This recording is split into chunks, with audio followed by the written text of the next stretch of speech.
Hello everyone, it's been a long time since I made a video, but here we are. I was staffing a sort of program for about 40 days, which is one of the reasons why I wasn't able to upload any videos lately.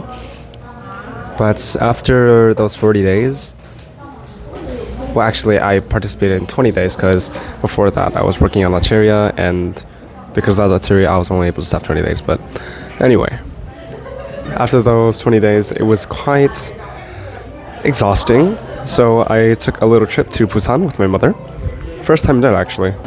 I was originally going to take some walking videos while talking, but unfortunately the audio, the wind kind of ruined everything, and my brain wasn't working at the time because I was accustomed to sleeping only about 3-4 hours a night, drinking 4 cups of coffee a day, so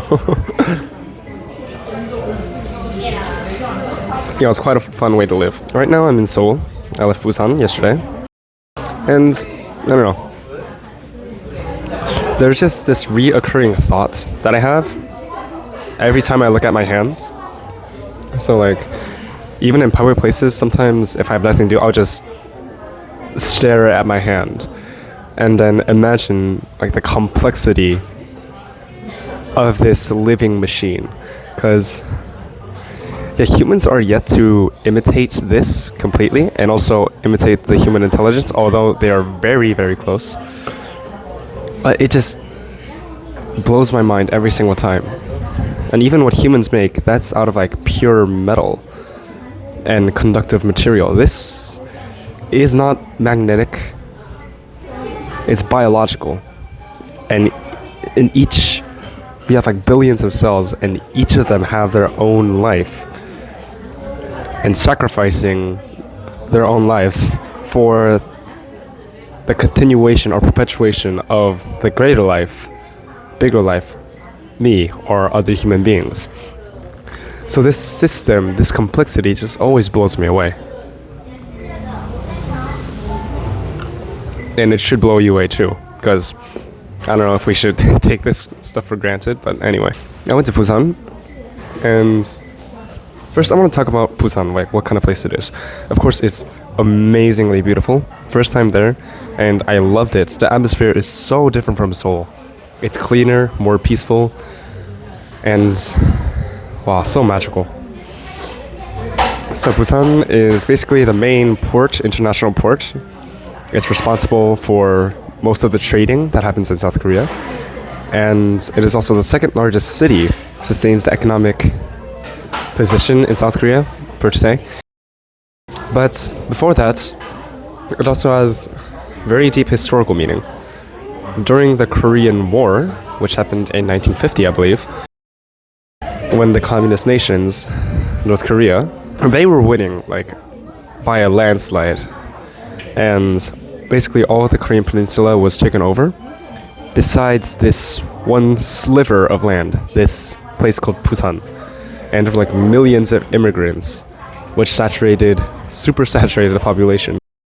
And this was basically the last lifeline of the South Korean people, of the democratic forces.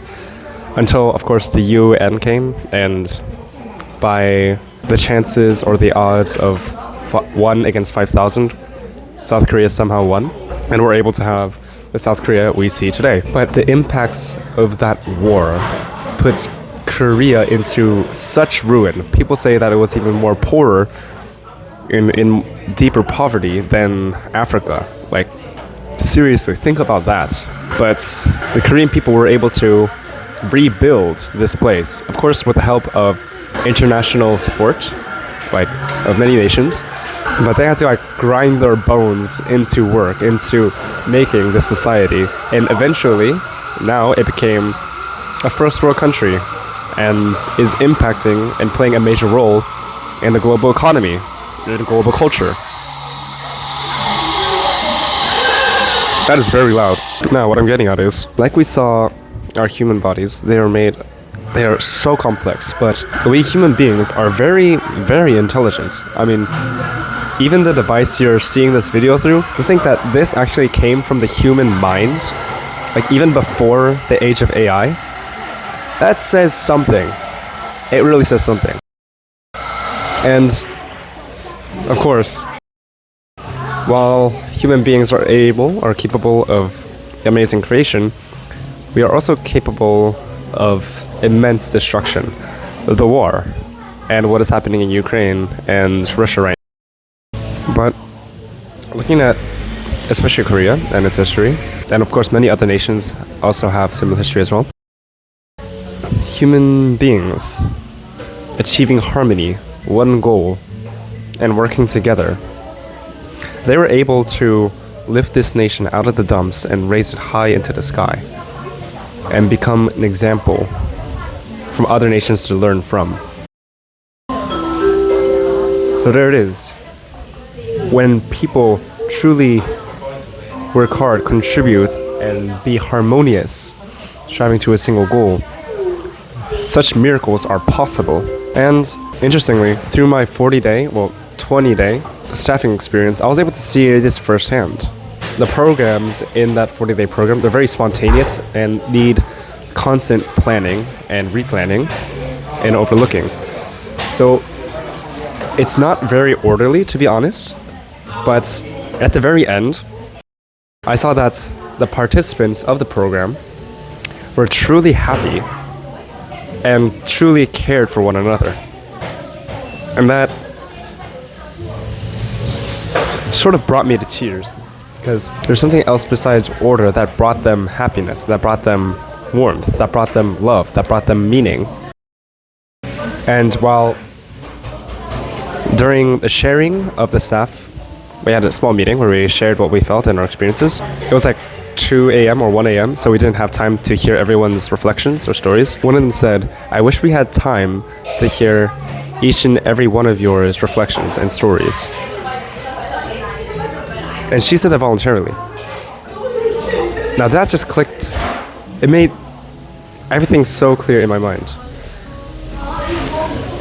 And the person who said that, the staff who said that, was basically the main coordinator of the program. And it made sense why the participants were so happy at the end, were so loving at the end.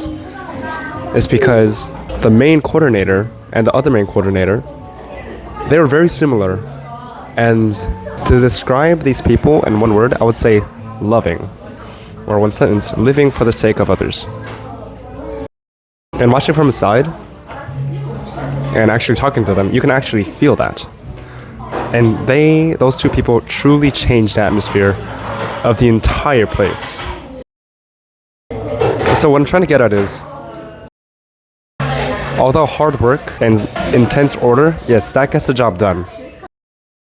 But what gets the job started and what keeps it going, I believe, is love and the mindset of living for the sake of others.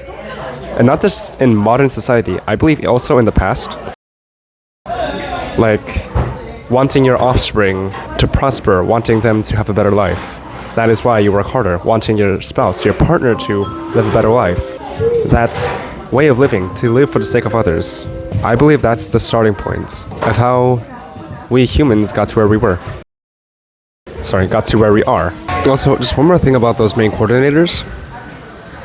What touched me so deeply is that I believe I'm not the only one here, but I desire attention more than I like to admit. And while I am desiring attention, they are desiring to hear the voice of the other. Isn't that so interesting? Like, by nature, I believe human beings desire attention. I could try to explain why. Perhaps we want to be sure of our existence. We want to be accepted by the tribe. We want to be noticed of our efforts. But isn't that interesting? Wanting to listen to what the other persons want to say, wanting to listen to their voice. Rather than desiring attention, they are desiring to give attention. And it's these things that sort of go against human nature that touch me the most and seem like the things that humanity also needs the most. So try to think about this. It is a society where everyone wants to hear the voice of the other. And of course, we are happier, much more happier, to share our opinions or share what we think when someone else is actually interested in what we want to say. Of course, there's lots of meaning in speaking up your own voice, but if people actually want to hear what you want to say, you will be happier to share your opinion, and you'll do it in a more respectful manner so they can receive it better. So, to make a conclusion, I know this started with sort of an intellectual concept like super order and complexity of the human body, but it ended with something more emotional. So I guess what I want to say is try and live for the sake of others. Try to love, like truly love and truly care for others. And try to empty yourself. I lived that way for about a week after seeing these two brain coordinators being an exact like crystallization of what it means to love and live for the sake of others. And the world seemed brighter, and the people I had interactions with smiled more, and I was better able to understand them, and I found myself smiling more as well. So yeah, that's the conclusion of this video. Next time you see a friend, try to give them a hug and listen to the story. Truly listen to the story, because I know that each and every person has something very interesting to offer and something to learn from. Yeah, so that was my Busan trip, and I hope you gained something from this video. See you.